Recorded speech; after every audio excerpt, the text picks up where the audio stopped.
welcome to Plants, Painting, and Poetry. It's Friday night again, which means it's our Friday Poetry Prompt Day. Whoa, yay, homework.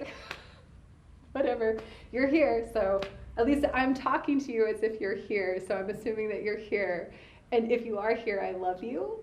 You who doesn't exist yet, that's so weird. Anyways, okay, so this month's theme is on roots.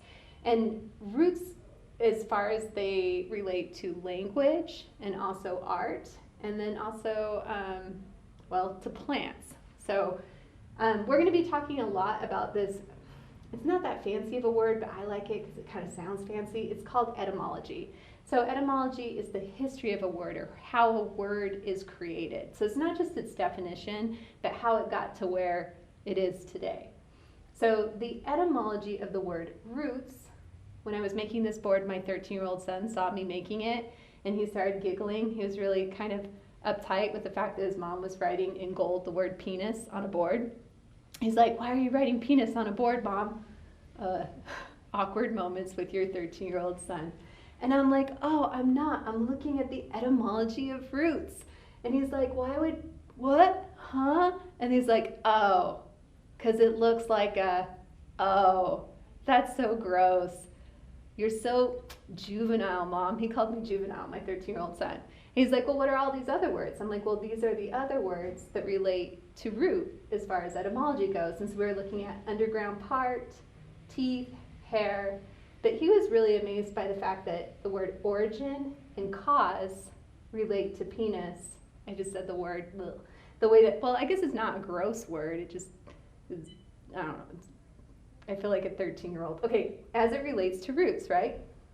Okay, so he was a little upset that anyone would just assume that this word would indicate origins and cause. He's like, there's a lot of origins and causes to things.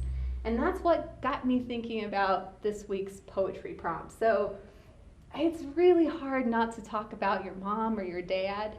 Dad, I don't know where that came from. My dad.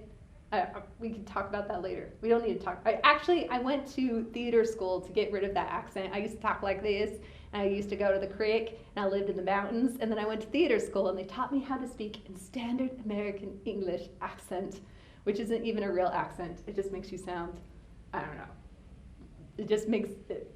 Okay, back to this, the origin of language. So take a trip to origins or cause. And what I'm going to ask you guys to do is try not to go for the obvious. Like, it's really easy for us to think of origins and cause being the super penis or the super vagina, if you want to do the opposite of it. It's very easy to think back to mom and dad as being the cause or origins. Or if you want to, like gods and goddesses, you know? So maybe there's a side street to cause. Maybe there's a side street to origin. Like, what happens to this idea of origin and cause if we get to it through the back door or the side alleys?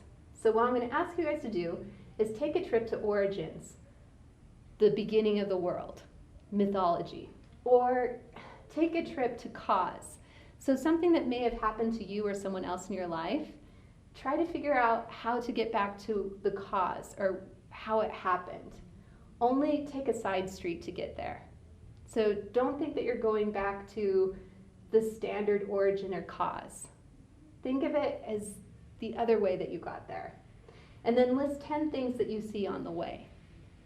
So this might be something like found family, found identity, a place that you never knew existed, a color that you hadn't seen until you discovered it, you know, something like that.